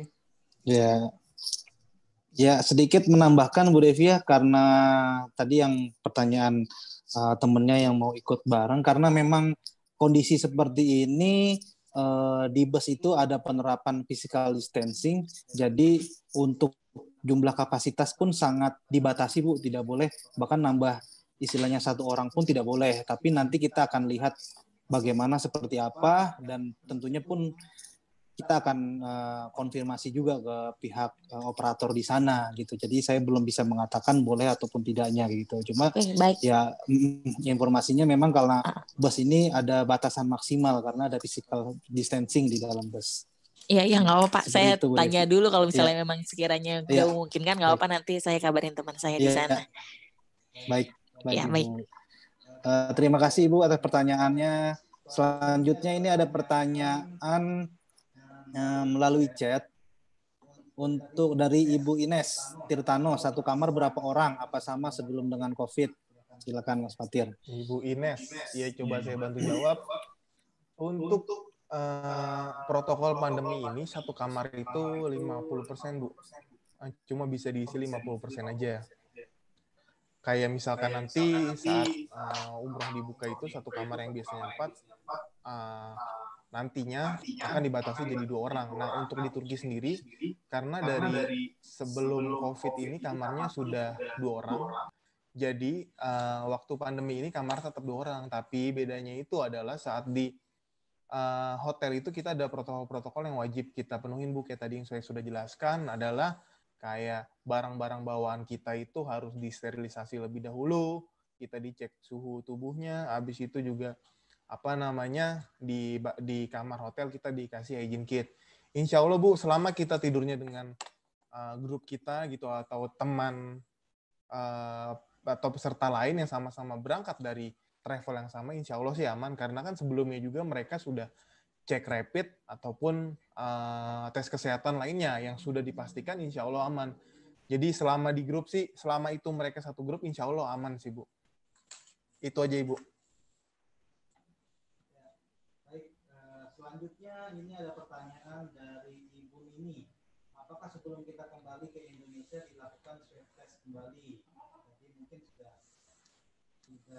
dijelaskan. Mohon maaf, ya. Tadi pertanyaan selanjutnya yaitu dari Ibu Nini, apakah sebelum kita kembali ke Indonesia dilakukan swab test kembali? Oke, saya bantu jawab Pak Agi. Pertanyaan dari Ibu Nini. Tadi sedikit sudah saya jelaskan. Yang pertama adalah kita wajib melakukan tes swab atau PCR sebelum memasuki Indonesia, karena memang ketentuan ini bukan dari pihak maskapai, tapi dari pemerintah Indonesia, yang mana setiap warga negara Indonesia yang datang ke Indonesia harus melakukan tes PCR. Wajib, itu harus. Bagi warga negara Indonesia ataupun warga negara asing yang memiliki kitab atau kitas yang mau berkunjung ke Indonesia itu wajib melakukan PCR. Kalau tidak melakukan PCR, yang sudah saya tadi jelaskan adalah mereka langsung dikarantina di rumah sakit atau tempat yang sudah ditunjuk pemerintah sebagai tempat untuk karantina gitu. Kurang lebih kalau memang nanti setelah PCR di sana dinyatakan negatif, maka warga negara Indonesia atau warga negara asing yang memiliki kitab dan kitas bisa dinyatakan bebas COVID, maka boleh pulang. Nah, karena di Indonesia itu hasil PCR itu tidak cepat ya Bu, beda dengan negara-negara lain seperti di bandara itu 6 jam sudah bisa keluar, maka kurang lebih kita bisa dikarantina 2-3 hari sampai hasilnya keluar. Jadi persyaratan wajib itu harus PCR dulu ya Bu sebelum datang ke Indonesia. Nah itu aja Ibu Nini. Ya baik, itu pertanyaan tadi sudah cukup jelas ya dari Ibu Nini ya. Jadi memang tes PCR itu merupakan syarat wajib ketika warga negara Indonesia dari luar negeri menuju Indonesia, ya. Itu di bandara Indonesianya yang menjadikan syarat wajib. Tetapi kalau di negara Turki itu sendiri pun tidak ada, Mas Fatir, ya. Kenapa, Pak? Kalau misalnya kita sampai ke bandara Turki, apakah harus ada pemeriksaan tes kesehatannya lagi? Oh, nggak ada. Jadi gini, Pak. Ketentuan negara Turki sendiri, jadi kita tidak diwajibkan untuk PCR saat mendatangi negara Turki tersebut. Yang kita wajibin adalah cuma rapid aja. Nah, tujuan rapid itu sendiri apa sih?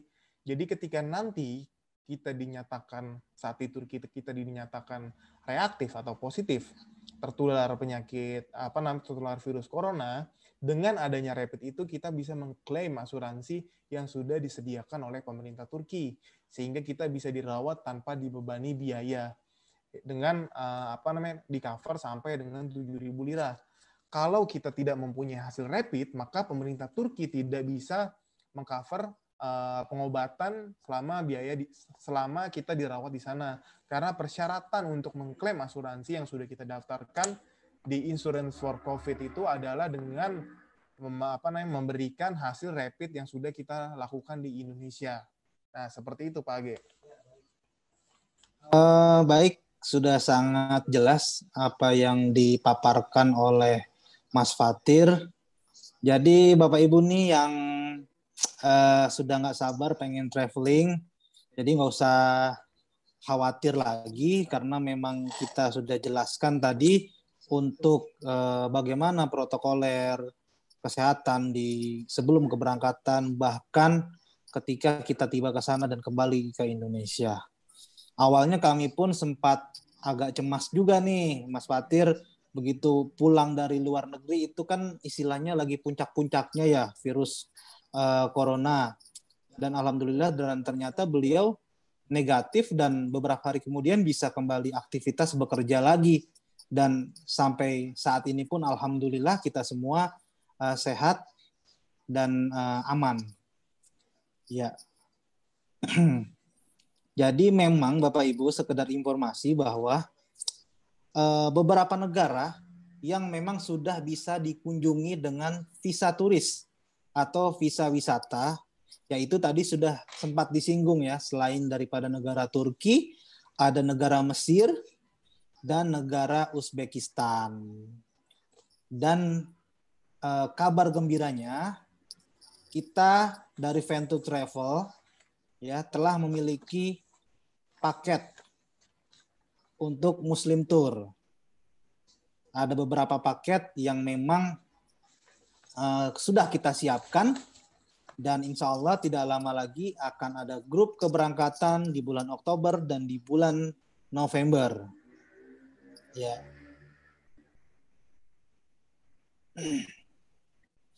Silakan Bapak Halim. Oke, Assalamualaikum warahmatullahi wabarakatuh, Pak Age. Waalaikumsalam warahmatullahi wabarakatuh, Pak Halim. Ya, saya mau bertanya nih, jika kan pada saat di Istanbul kita di swab test ya. Nah, misalkan buruknya gitu, jangan sampai sih gitu, ya. Positif COVID gitu, kan kita harus ditahan dong, nggak bisa terbang kan? Betul. Nah, itu bagaimana dari pihak Venturnya sendiri, gimana untuk penanganan buat salah satu pesertanya yang terkena COVID gitu? Mungkin seperti itu. Oke, Pak Halim, boleh saya bantu jawab? Sebelumnya kan jemaah peserta Ventur perjalanan umroh ke Turki sebelum berangkat kita sudah anjurkan untuk setiap masing-masing peserta mendaftarkan dirinya ke asuransi yang mengcover COVID. Walaupun di Turki sendiri itu sudah di-cover biaya selama kita misalkan tertular penyakit virus COVID ini. Gitu, kita sudah di-cover sampai dengan 7.000 lira. Yang nantinya setiap biaya itu akan langsung dibayarkan oleh pemerintah Turki. Nah, sebelum berangkat itu kan ada beberapa persyaratan yang wajib kita penuhi, yaitu kayak tadi mendaftarkan diri ke asuransi Indonesia yang mengcover biaya COVID untuk nantinya mengcover biaya penerbangan untuk pulang dan mendaftarkan ke asuransi pemerintah sendiri. yang nantinya bisa mengcover kita untuk perawatan selama di Istanbul. Nah, bagi jemaah, mudah-mudahan sih nggak ada ya Pak Halim, semuanya lancar gitu kan. Bagi jemaah yang case terburuknya nanti terpapar virus corona ini, maka jemaah tersebut nanti akan langsung di karantina atau dirawat di rumah sakit setempat, yang mana biayanya sendiri sudah di-cover oleh asuransi. Nah, untuk tiket pesawat sendiri itu nantinya akan kita coba bantu urus, kita bantu reschedule, dan biaya reschedule juga kan sudah didaftarkan ke asuransi Indonesia yang mengcover biaya penundaan atau penggantian ketika kita nanti batal terbang ke Indonesia.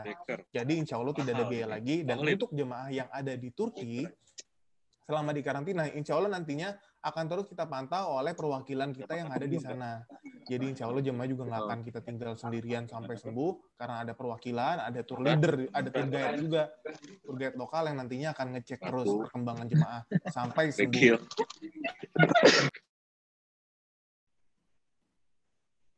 Halo Pak Halim, begitu aja Pak Halim penjelasannya. Ada lagi yang mau ditanya?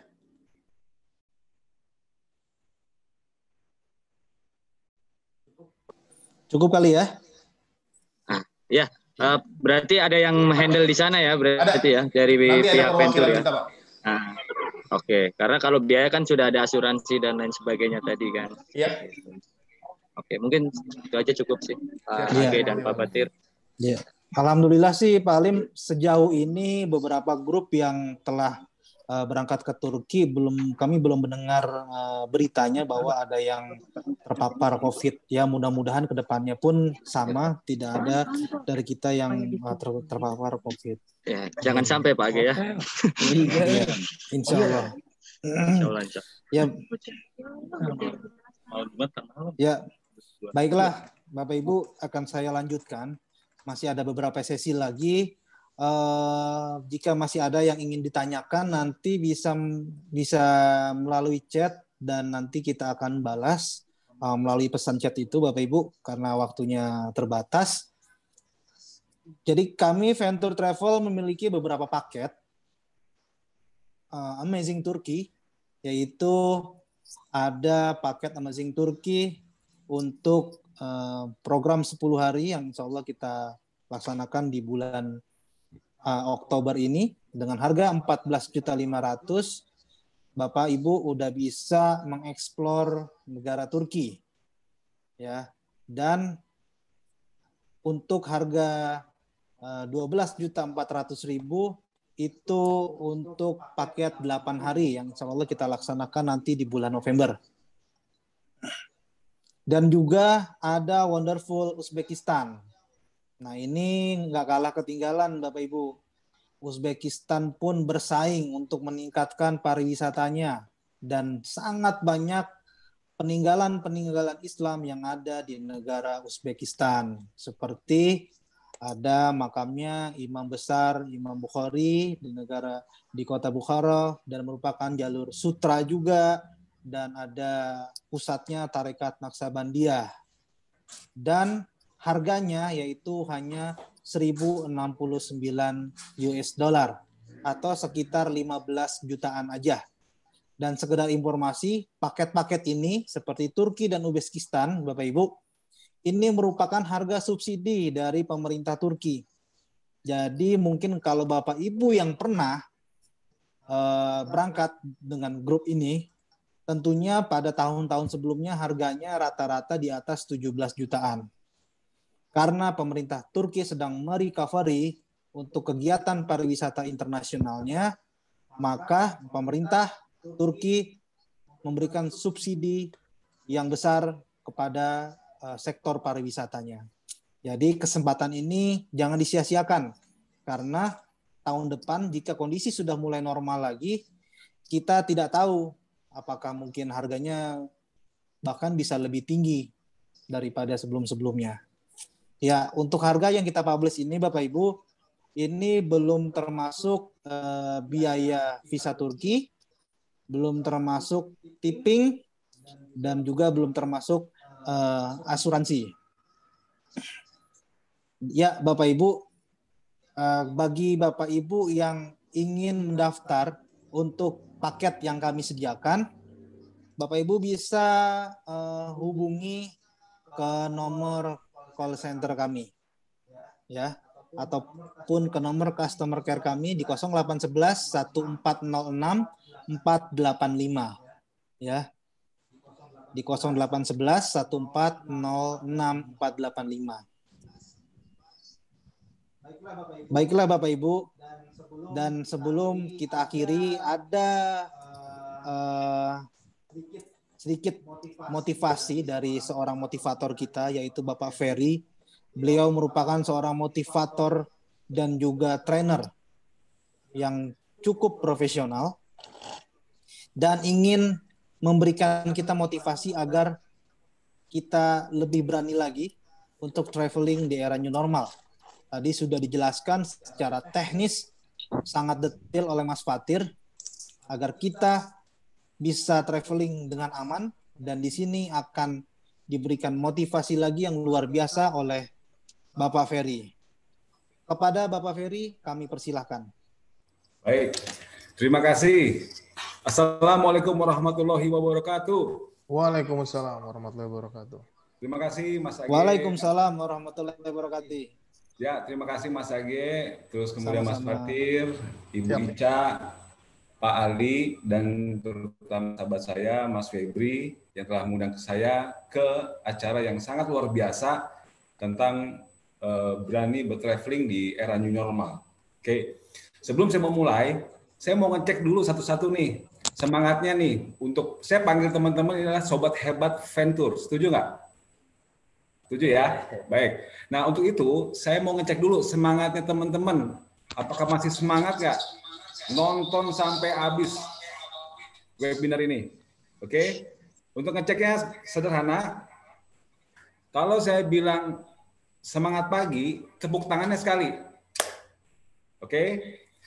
Kalau saya bilang venture, tepuk tangannya 2 kali. Oke. Kalau saya bilang berani bertraveling, tepuk tangannya 3 kali. Setuju? Oke. Setuju. Saya tes ya. Oke ya, saya tes dulu semangatnya. Semangat pagi. Good. Venture. Oke, good. Berani bertraveling. Oke, itu saya tes lagi. Venture.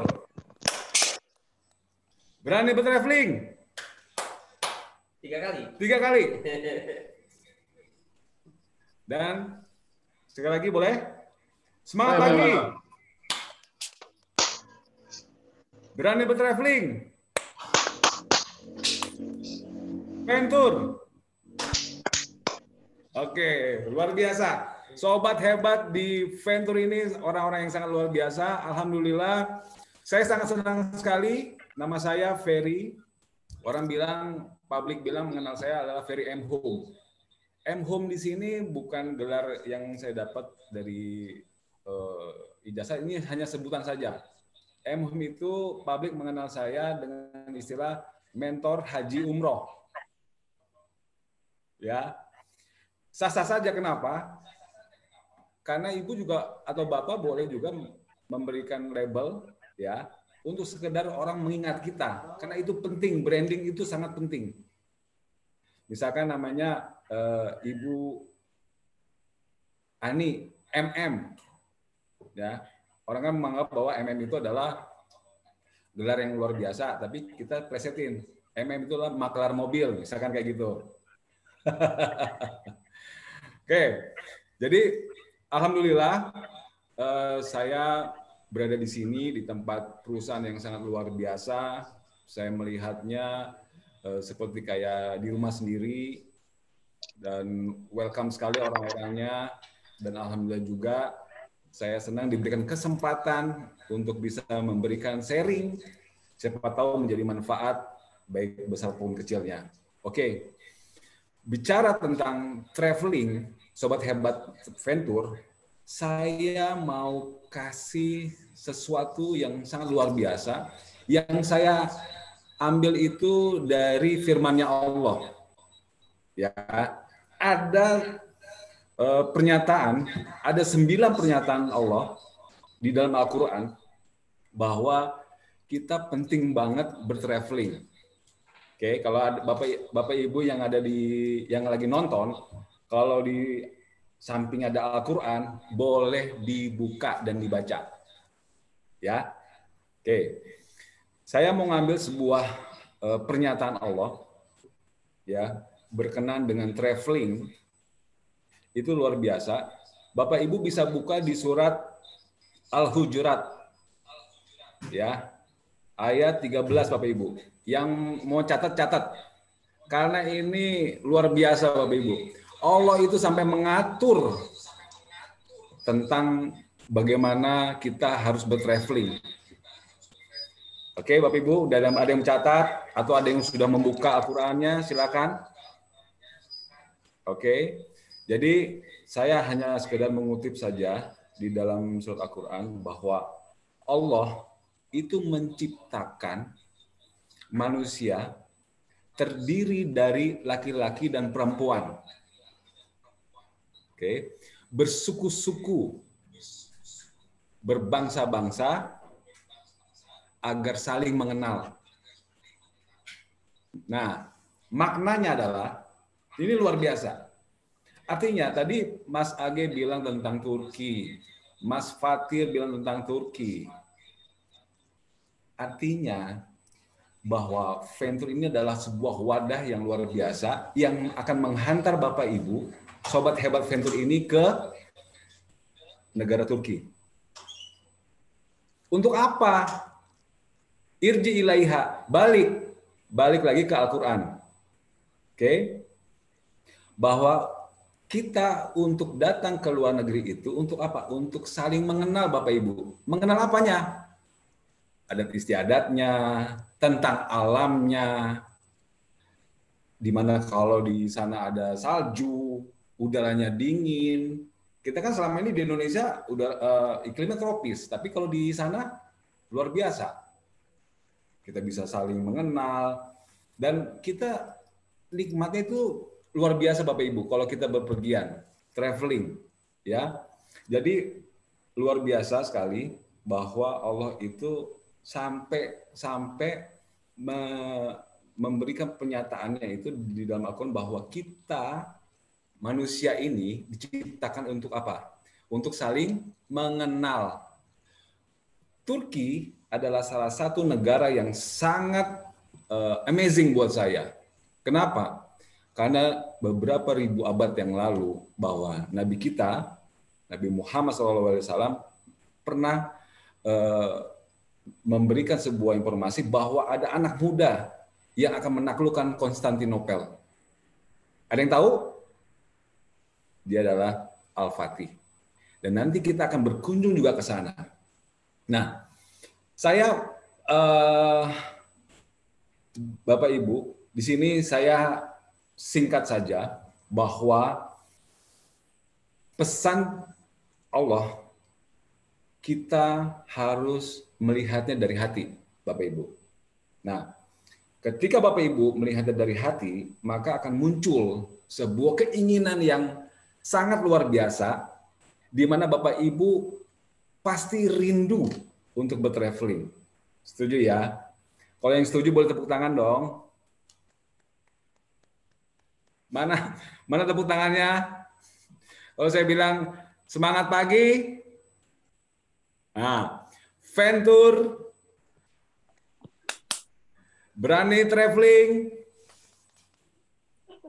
Oke, good. Jadi Bapak Ibu yang saya hormati, yang kedua adalah ketika traveling. Saya mau bicara tentang traveling. Ketika traveling, mana yang lebih penting? Tujuan atau perjalanan itu sendiri? Ini pertanyaan yang sering diajukan dan biasanya orang menjawab, biasanya ya Bapak Ibu ya, bahwa perjalanan itu sendiri. Nah, lantas apa pendapat saya ketika ditanya seperti itu? Yang lebih penting menurut saya, ketika Bapak Ibu bertraveling, jangan sendirian Bapak Ibu. Ya, bagi sobat hebat yang sudah mendaftar di Venture, itu jangan sendiri yang perginya. Harus bersama temannya, saudaranya, kerabatnya. Karena menurut saya traveling itu yang lebih penting adalah siapa teman Anda dalam traveling. Siapa saudara Anda dalam traveling. Karena gini, ini yang ngomong bukan saya juga. Karena menurut fakta di National Geographic Indonesia bahwa traveling bersama teman dapat memperkuat hubungan Bapak Ibu. Jadi dapat memperkuat kayak tangan-tangan nih seperti ini itu sangat kuat sekali. Ya. Nah, bersama teman dapat memperkuat hubungan kita pada saat bertraveling. Dan seorang psikologi, Dr. William pernah mengatakan bahwa ini buat perempuan nih, ibu-ibu ya, khusus ibu-ibu nih. Ini fakta yang menarik. Bahwa ketika wanita bertraveling bersama teman wanitanya, sahabatnya, itu rata-rata lebih bahagia.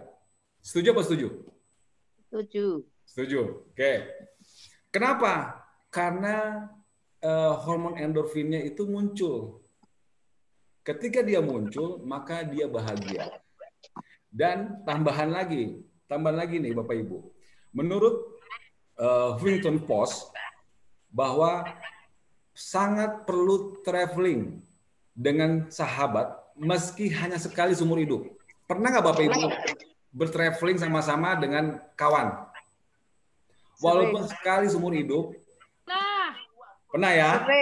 Sering ya. Nah, karena kita bisa lebih mengenal sahabat kita juga di situ. Adanya pengalaman yang sama pada saat kita traveling. Terus kemudian jadi bahan cerita, benar nggak setelah pulang? Betul. Ya. Nah, bahan cerita itu menjadi cerita sepanjang masa. Terus bukan mustahil, di sanalah kita menemukan kekuatan saat bersama. Dan alhamdulillah, saya melihat Venture itu terpercaya, terbukti dan recommended. Kenapa? Karena handal dalam memanage dan mengatur para customer-nya.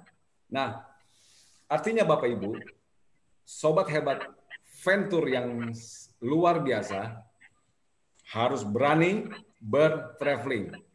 Oke? Dan menurut saya adalah kita di sini bukan hanya Venture, bukan hanya Turki saja, tapi nanti insya Allah akan dibuatkan program-program misalnya ke Uzbekistan, ya. Dan mohon doanya agar umroh dan haji dibuka lagi. Amin. Amin. Amin. Amin ya Bapak Ibu ya. Baik. Itu saja dari saya. Pesan singkat, tapi semoga menjadi manfaat. Kurang lebihnya saya mohon maaf. Yang paling penting, tadi saya sampaikan apa Bapak Ibu? Bahwa Allah itu luar biasa, sangat luar biasa, sampai Allah itu menulis, ya, Allah itu memberikan pernyataan di Al-Quran di surat apa Bapak Ibu? Al-Hujurat. Ya. Al-Hujurat. Ayat 13. Ayat 13. Wah, terima kasih Bu Sri. Ya, berarti Bu Sri insya Allah bisa berangkat ke Turki. Amin. Amin. Ya, buat semuanya ya Bapak Ibu ya, buat semuanya bahwa Venture ini memberikan layanan yang insya Allah akan jadi manfaat buat para customer-nya. Amin. Baik ya, boleh saya cek lagi semangatnya? Boleh Pak. Ya, boleh. Semangat pagi. Oke. Venture. Berani traveling. Oke. Terima kasih. Semoga bisa menjaga kesehatan buat sobat hebat Venture dimanapun yang lagi. Amin. Kemudian sering-seringlah kita berzikir mengingat Allah. Insya Allah imun tubuh kita akan meningkat dan virus tidak akan pernah masuk. Amin. Ya, itu saja dari saya, Ferry M. Hum. Insya Allah kita akan berjumpa lagi dan semuanya bisa happy. Amin. Terima kasih. Amin. Terima kasih, terima kasih. Assalamualaikum warahmatullahi wabarakatuh. Waalaikumsalam. Waalaikumsalam warahmatullahi wabarakatuh. Luar biasa Pak Ferry, sangat super sekali motivasinya buat kita semua yang tadinya kelihatannya agak terngantuk-ngantuk setelah mendengarkan motivasi dari Bapak Ferry, jadi girohnya muncul lagi. Dan tentunya jadi rasanya pengen traveling. Ya, jadi Bapak Ibu, pokoknya paket yang kita sediakan, insya Allah kita memberikan yang terbaik buat Bapak Ibu semuanya. Dan jangan lupa untuk segera mendaftar. Ya, DP-nya hanya 2 juta saja Bapak Ibu. Jadi semua paket, baik itu paket Muslim Tour ataupun paket umroh, itu DP-nya hanya 2 juta saja. Dan barangkali Bapak Ibu ada yang ingin berangkat umroh, mungkin di tahun depan, daftar aja dulu. Hanya dengan 2 juta, insya Allah pendaftaran di bulan September, kita akan kasih hampers, yaitu sajadah eksklusif. Selama persediaan masih ada. Ya, khusus untuk pendaftaran di bulan September. Nah, mungkin bisa dikasih lihat sedikit hampersnya biar tahu seperti apa.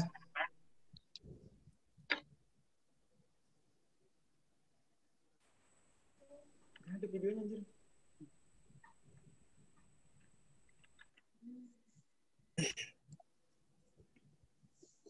Ada?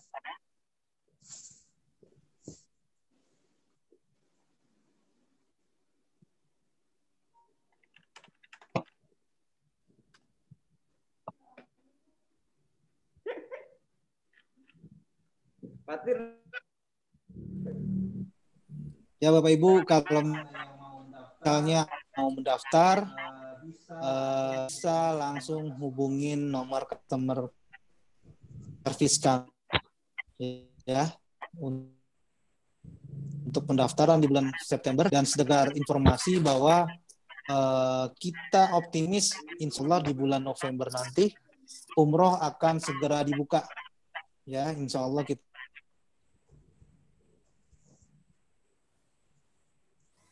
dulu.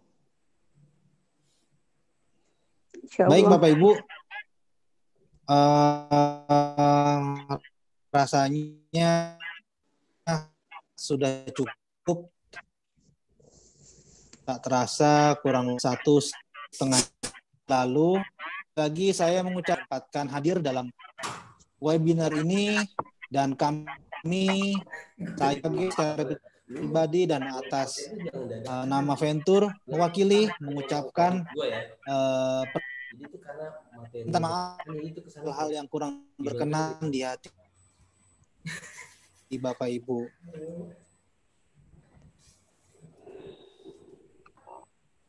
Disiapin dulu. Oke, terima kasih. Kita akan foto bareng dulu Bapak Ibu. Jangan keluar dulu sebentar. Kita foto bareng, sama-sama diaktifkan untuk videonya. Ya, sama-sama semua kita aktifkan videonya. Kita akan foto bareng sambil mengangkat 2 jari untuk salam Venture. Siap semua ya? Udah masuk. Gini ya, gini. Nih. Ya, seperti ini ya. Siap ya. 1, 2, 3, salam Venture. Sekali lagi. Oke, cukup. Baik, terima kasih Bapak Ibu semuanya. Terima kasih Mas Fatir, terima kasih Bu Ica, terima kasih Bapak Komisaris, terima kasih Bapak Ferry, dan juga saya mengucapkan terima kasih kepada Bapak Ibu semuanya dan staf Venture yang telah melancarkan dan mensukseskan acara ini. Baik, kita tutup dengan membaca doa kafaratul majelis. Subhanaka Allahumma wa bihamdika asyhadu alla ilaha illa anta astaghfiruka wa atubu ilaih. Wassalamualaikum warahmatullahi wabarakatuh. Waalaikumsalam. Waalaikumsalam warahmatullahi wabarakatuh. Makasih. Makasih Bu. Sama-sama, Ibu. Makasih sudah Terima hadir. kasih Terima kasih semuanya. Semoga bermanfaat. Amin. Insyaallah. Amin.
Cabut.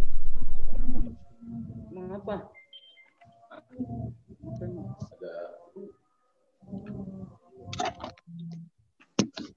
Allahu Akbar, Allahu Akbar. Allahu Akbar,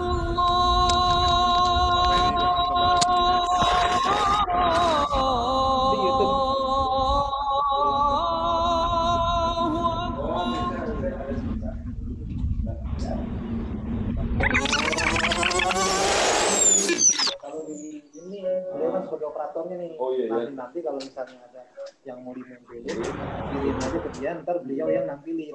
Jadi kita tinggal baca doang. Gitu. Materinya. Apa tapi nggak apa materi biasa namanya. Kalau udah terbiasa, ini pun kita yang udah ketiga kalinya. Oh pertama mah berantakan langsung udah gitu ya. Udah kesini udah mulai rapi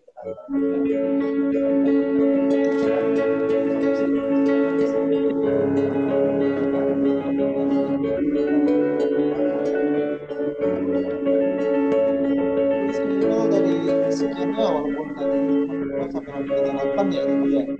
Ya nggak tahu lah mungkin sosialisasinya kurang atau mungkin waktunya tadi ya coba kita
beres juga.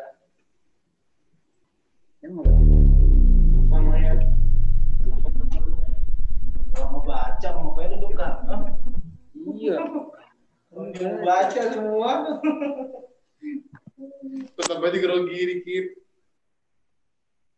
Allahu Akbar, Allahu Akbar. Allah